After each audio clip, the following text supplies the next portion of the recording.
अज्ञानी और ज्ञानी पुरुष में क्या अंतर है ये हम जानते हैं। और इसमें जिसको आत्मा का साक्षात्कार हो गया है, आत्मा बोध हो गया है, उसी को ज्ञानी कहते हैं। इस प्रकार ज्ञानी और अज्ञानी के बारे में हम जान रहे हैं, तो इसी में हम आगे बढ़ते हैं 18वें अध्याय में। तो नमस्कार मेरे सनातनी परिवार, और हम हिंदुस्तानी आर के चैनल पर आप सभी का बहुत बहुत स्वागत है। राजा जनक और अष्टावक्र जी का संवाद, जिसे अष्टावक्र गीता कहा गया है, और इसमें हम 18वें अध्याय तत्वज्ञ पुरुष का लक्षण, इसी में हम आगे बढ़ते हैं। अज्ञानी निराधार आग्रह में पड़कर संसार का पोषण करते रहते हैं। ज्ञानियों ने समस्त अनर्थों की जड़ संसार सत्ता का ही सर्वथा उच्छेद कर दिया है। अज्ञानी को शांति नहीं मिल सकती, क्योंकि वह शांत होने की इच्छा से युक्त है, यानी कि इच्छा ही अशांति है। ज्ञानी पुरुष तत्वज्ञ का दृढ़ निश्चय करके सर्वथा शांत चित्त ही रहता है। अज्ञानी को आत्म साक्षात्कार कैसे हो सकता है, जबकि वह दृश्य पदार्थों का आलंबन स्वीकार करता है। ज्ञानी पुरुष वे हैं जो उन दृश्य पदार्थों को देखते ही नहीं है और अपने अविनाशी स्वरूप को ही देखते हैं। जो आग्रह करता है उस मूर्ख का चित्त निरुद्ध कहाँ है। स्थित प्रज्ञ आत्माराम का चित्त तो सर्वदा स्वाभाविक ही निरुद्ध रहता है।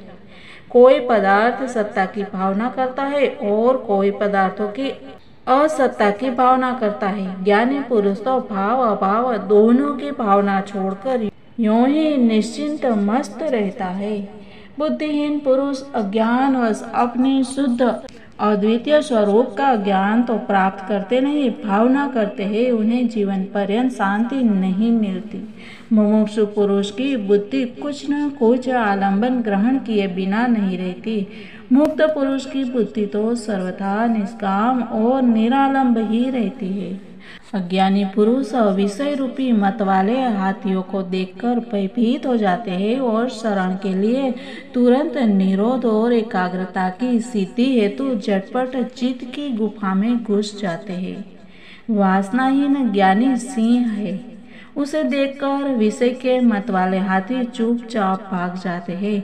उनकी एक नहीं चलती, उल्टे वे तरह तरह से खुशामद करके सेवा करते हैं। निशंक तत्वज्ञ पुरुष मुक्ति के साधनों का अभ्यास नहीं करता है। वह तो देखते सुनते छूते सूंघते भोगते हुए भी आनंद में मग्न रहता है।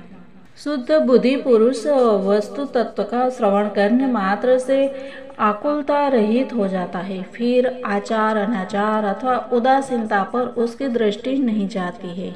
स्वभावस्थ ज्ञानी पुरुष शुभ हो चाहे अशुभ, जो जप करने के लिए सामने आ जाता है तब वह उसे सरलता से कर डालता है। उसकी चेष्टा बच्चे के समान होती है। स्वतंत्रता से ही सुख की प्राप्ति होती है, स्वतंत्रता से ही परतत्व की उपलब्धि होती है, स्वतंत्रता से ही परम शांति की प्राप्ति होती है, स्वतंत्रता से ही परम पद मिलता है। जब जिज्ञासु पुरुष अपने आप को अकर्ता और अभोक्ता निश्चय कर लेता है, तब चित्त की समस्त वृत्तियां क्षीण हो जाती है। स्थित प्रज्ञ पुरुष की स्वाभाविक स्थिति उच्छृंखल होने पर भी श्रेष्ठ है। अज्ञानी पुरुष के जिसके चित्त में अनेक इच्छाएं भरी है, बनावटी शांति सुशोभित नहीं होती। स्थित प्रज्ञ पुरुष महान भोगों में विलास करते हैं और पर्वतों की गहन गुफाओं में भी प्रवेश करते हैं, किंतु वे कल्पना बंधन एवं बुद्धि वृत्तियों से मुक्त होते हैं।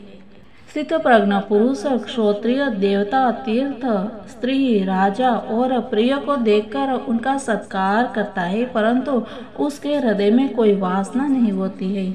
सेवक पुत्र स्त्री दोहित्र और सगोत्र के द्वारा हंसी उड़ाए जाने पर, धिक्कार देने पर भी तत्वज्ञ पुरुष के चित्त में तनिक भी विकार नहीं होता। लोगों की दृष्टि से प्रसन्न दिखने पर भी वह प्रसन्न नहीं होता और खिन्न दिखने पर भी खिन्न नहीं होता। उसकी उन आश्चर्यकारी दशाओं को वैसे लोग ही जानते हैं। कर्तव्य बुद्धि का नाम ही संसार है। विद्वान लोग उस कर्तव्यता को ही नहीं देखते, क्योंकि वे शून्याकार, निराकार, निर्विकार एवं निरामय होते हैं। अज्ञानी पुरुष कुछ न करता हो तब भी क्षोभवश सर्वत्र व्यग्र ही रहता है। स्थित प्रज्ञ पुरुष बहुत से काम करता हुआ भी शांत रहता है। स्थित प्रज्ञ पुरुष व्यवहार में भी सुख से बैठता है, सुख से सोता है, सुख से आता जाता है, सुख से बोलता है और सुख से खाता भी है। जो महालाद के समान अक्षुब्ध है और स्वभाव से ही जिसको व्यवहार करते रहने पर भी साधारण लोगों के समान पीड़ा नहीं होती, वह दुख रहित ज्ञानी शोभायमान होता है। मूढ़ की निवृत्ति भी प्रवृत्ति जैसी हो जाती है, स्थित प्रज्ञ की प्रवृत्ति भी निवृत्ति का फल देती है।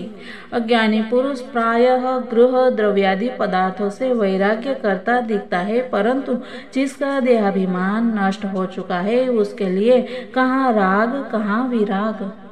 अज्ञानी की दृष्टि सर्वदा भाव या अभाव में लगी रहती है। तत्वज्ञ पुरुष की दृष्टि तो दृश्य को देखते रहने पर भी अदृष्टि ही है। जो तत्वज्ञ सभी कामों में बालक के समान निष्काम व्यवहार करता है वह शुद्ध है। कर्म करने पर भी वह लिप्त नहीं होता। वह आत्मज्ञानी धन्य है जो समस्त स्थितियों में सम रहता है। देखते, सुनते, छूते, सूंघते और खाते पीते भी उसका मानस तृष्णा रहित होता है। स्थित प्रज्ञ पुरुष सर्वदा आकाश के समान निर्विकल्प रहता है। उसकी दृष्टि में संसार कहाँ और उसका भान कहाँ, उसके लिए साध्य क्या और साधन क्या।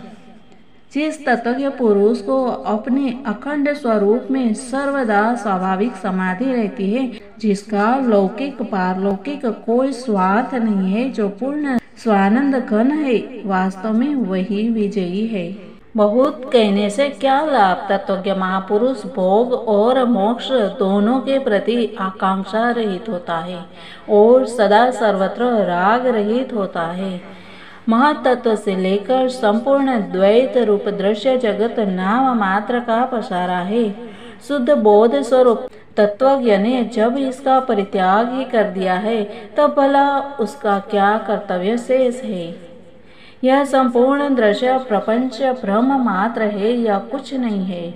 वैसे महानिश्चय से संपन्न शुद्ध पुरुष दृश्य की स्फूर्ति से भी रहित हो जाता है और स्वभाव से ही शांत हो जाता है।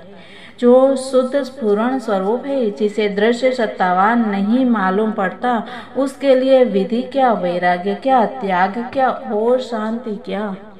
जो अनंत रूप से स्वयं ही स्फुरित हो रहा है और प्रकृति की पृथक सत्ता को नहीं देखता है, उसके लिए बंधन क्या, मोक्ष कहाँ, हर्ष कहाँ और विषाद कहाँ। इस प्रकार तत्वज्ञ पुरुष यानी कि जिन्होंने तत्व को समझ लिया है, जिसने सार समझ लिया है, उसका लक्षण हमने जाना। और अभी इसी कड़ी में और बातें हम जानते हैं कल। तब तक के लिए सबको जय हिंद, वंदे मातरम। भारत माता की जय। सनातन